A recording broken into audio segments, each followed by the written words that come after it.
മേനോൻ മുഖ്യൻ അധികാരമേറ്റതു മുതൽ കേരളത്തിലെ സംഘികളെ സംബന്ധിച്ചിടത്തോളം ചാകരയാണ്. രാജാവിനേക്കാൾ വലിയ രാജഭക്തി എന്ന പോലെ സംഘികളെക്കാൾ വലിയ ഹിന്ദുത്വ അജണ്ടയാണ് സതീശൻ നടപ്പിലാക്കുന്നത്. മുഖ്യമന്ത്രിയായ ഉടൻ തന്നെ തന്റെ ചീഫ് സെക്രട്ടറി കസേരയിൽ കൊണ്ടിരുത്തിയത് കഴിഞ്ഞ നിയമസഭാ തെരഞ്ഞെടുപ്പ് നിയന്ത്രിച്ച മുഖ്യ തെരഞ്ഞെടുപ്പ് ഉദ്യോഗസ്ഥനായ രക്തൻ കേൽക്കറയാണ്. ആരാണ് ഈ രക്തൻ കേൽക്കർ?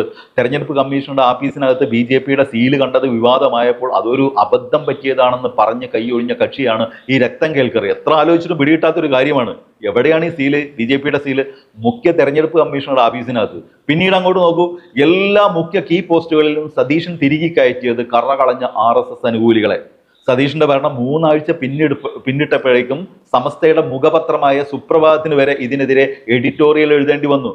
അധികാരത്തിനപ്പുറത്ത് തങ്ങൾക്ക് മതവും മതധാർമ്മികതയും ഒരു തരിമ്പ് പോലും വേണ്ടെന്ന വാശിയിലാണ് മുസ്ലിം ലീഗ്. ഓർക്കുന്നില്ലേ? മതമാണ് പ്രശ്നം, അത് തങ്ങളുടെ ഐഡന്റിറ്റി ആണെന്ന് കടപ്പുറത്ത് 4 ആളെ ഒന്നിച്ച് കണ്ടപ്പോൾ നെഞ്ചത്തടിച്ച് അലറി വിളിച്ച KM ഷാജി അടക്കമുള്ള മുഴുവൻ മുസ്ലിം ലീഗിന്റെ MLA-മാരും നാളെ ഇതുവരെ സത്യപ്രതിജ്ഞ ചെല്ലുമ്പോൾ ഉരുവിട്ട അള്ളാഹുവിന്റെ നാമം കൈവിട്ടു. എന്ന് വെച്ചാൽ കോൺഗ്രസിനെ പോലെ തന്നെ തങ്ങളുടെ സംഘപരിവാറിന് കീഴ്പ്പെടുന്ന സന്ദേശം പച്ചക്ക് പ്രകടിപ്പിച്ചാണ് ലീഗും നിയമസഭയിലെത്തിയത്. എന്നിട്ടും തല പോയാലും RSS-ഉമായി സന്ധി ചെയ്യില്ലെന്നാണ് ആര് പറയുന്നത്? 170 കോടി രൂപ BJP-യുടെ തെരഞ്ഞെടുപ്പ് ഫണ്ടിലേക്ക് ഇലക്ട്രൽ ബോണ്ട് വഴി സംഭാവന ചെയ്ത പ്രിയങ്കയുടെ ഭർത്താവ് റോബർട്ട് വാദ്രയുടെ അളിയൻ രാഹുൽ ഗാന്ധി പറയുന്നത്. ആ രാഹുലിനോടാണ് കേരളത്തിലെ നിലവിലെ കോൺഗ്രസ് ഗവൺമെന്റും അതിന് നേതൃത്വം കൊടുക്കുന്ന സതീഷിനും ചെയ്യുന്ന സംഘപരിവാർ അടിമത്തം ഒന്നൊന്നായി തുറന്നു കാട്ടി ചില ചോദ്യങ്ങൾ ഉയർത്തുന്നത്. രാജ്യസഭാ അംഗം കൂടിയായിട്ടുള്ള സഖാവ് ജോൺ ബ്രിട്ടാസ്. എനിക്ക് ഇന്ത്യ ബ്ലോക്കിന്റെ നേതാവും പ്രതിപക്ഷ നേതാവുമായ രാഹുൽ ഗാന്ധിയോടാണ് ചോദിക്കാനുള്ളത്. താങ്കൾ കഴിഞ്ഞ ആഴ്ച നടന്ന ഇന്ത്യ ബ്ലോക്ക് മീറ്റിംഗിൽ പറഞ്ഞൊരു കാര്യമുണ്ട്, തല പോയാലും RSS-ഉമായി സന്ധി ചെയ്യില്ല എന്നുള്ളത്. നല്ലൊരു വാക്യമാണ്. പക്ഷെ താങ്കളുടെ കേരളത്തിലെ സർക്കാർ എന്താണ് ചെയ്തുകൊണ്ടിരിക്കുന്നത്? RSS-ന് മുമ്പിൽ വിറങ്ങലിച്ചു നിൽക്കുന്ന ഒരു കാഴ്ചയാണ് നമ്മൾ കാണുന്നത്.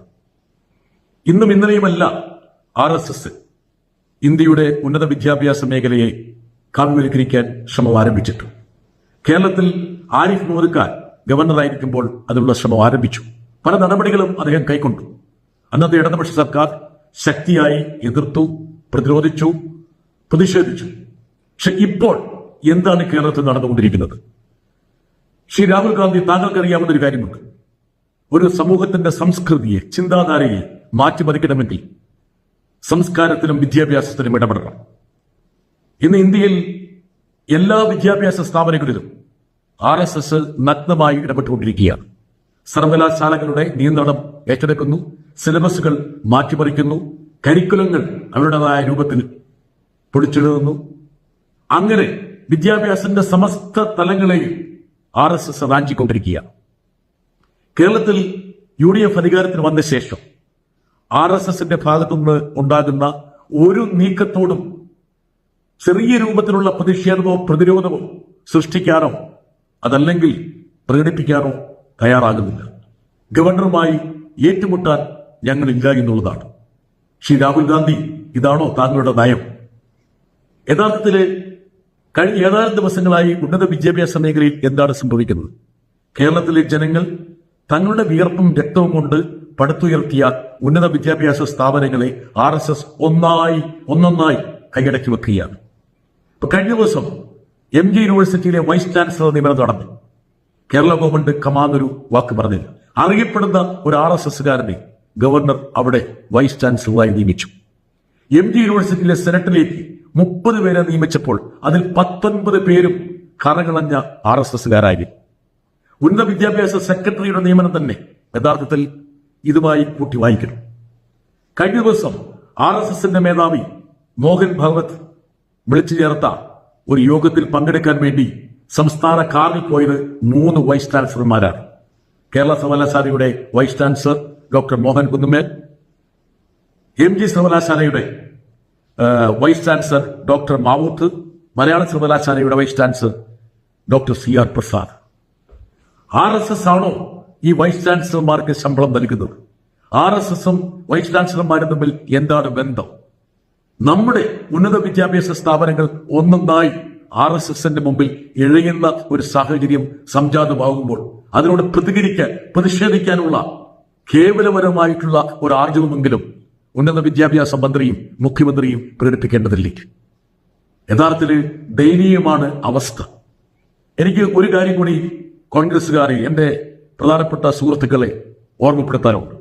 ഉന്നത വിദ്യാഭ്യാസ മേഖലയെ അല്ലെങ്കിൽ വിദ്യാഭ്യാസ രംഗത്തെ RSS കീഴ്പ്പെടുത്തുമ്പോൾ ചരിത്രത്തിലേക്ക് കൂടി ഒന്ന് പോകുന്നത് നന്നായിരിക്കും. എന്റെ കോൺഗ്രസ് സുഹൃത്തുക്കളെ ഒന്ന് ഓർമ്മപ്പെടുത്തട്ടെ. അടിയന്തരാവസ്ഥ കാലത്ത് നിങ്ങൾ 42ാം ഭേദഗതിയിലൂടെ വിദ്യാഭ്യാസത്തെ സംസ്ഥാനത്തിന്റെ പട്ടികയിൽ നിന്ന് സമവർത്തി പട്ടികയിലേക്ക് മാറ്റി.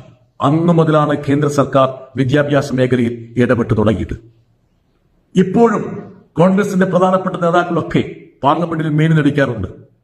ഞങ്ങളുടെ ഭരണകാലത്താണ് വിദ്യാഭ്യാസത്തെ സംസ്ഥാന പട്ടികയിൽ നിന്ന് മാറ്റിയെന്നുള്ളത്. വനത്തിന്റെ കാര്യത്തിലും പരിസ്ഥിതിന്റെ കാര്യത്തിലും ഇത് തന്നെയാണ് നിങ്ങൾ ചെയ്തത്.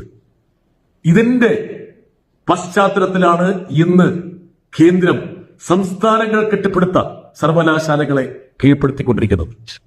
ഇവിടെ പ്രതിരോധം തീർക്കാൻ നിങ്ങൾക്ക് കഴിയുന്നില്ലെങ്കിൽ ദൂരവ്യാപകമായിട്ടുള്ള ഭവിഷ്യത്തുകൾ അത് വിദ്യാഭ്യാസ മേഖലയിലല്ല സമൂഹത്തിൽ തന്നെ ഉണ്ടാകുമെന്നുള്ള കാര്യം നിങ്ങൾ ഓർമ്മിക്കണം.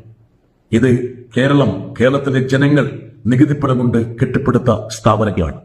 അതല്ലാതെ RSSന്റെ നാഗ്പൂർ ആസ്ഥാനം ചെലവിട്ട തുക കൊണ്ട് ഉണ്ടാക്കിയ സ്ഥാപനങ്ങളല്ല എന്നുള്ള കാര്യമെങ്കിലും കോൺഗ്രസ് നേതാക്കൾ ഓർമ്മിപ്പിക്കണം, അല്ലെങ്കിൽ ഓർക്കണം. മറ്റൊരു വീഡിയോ ആയിട്ട് വരുന്നവരെല്ലാവർക്കും ഗുഡ് ബൈ.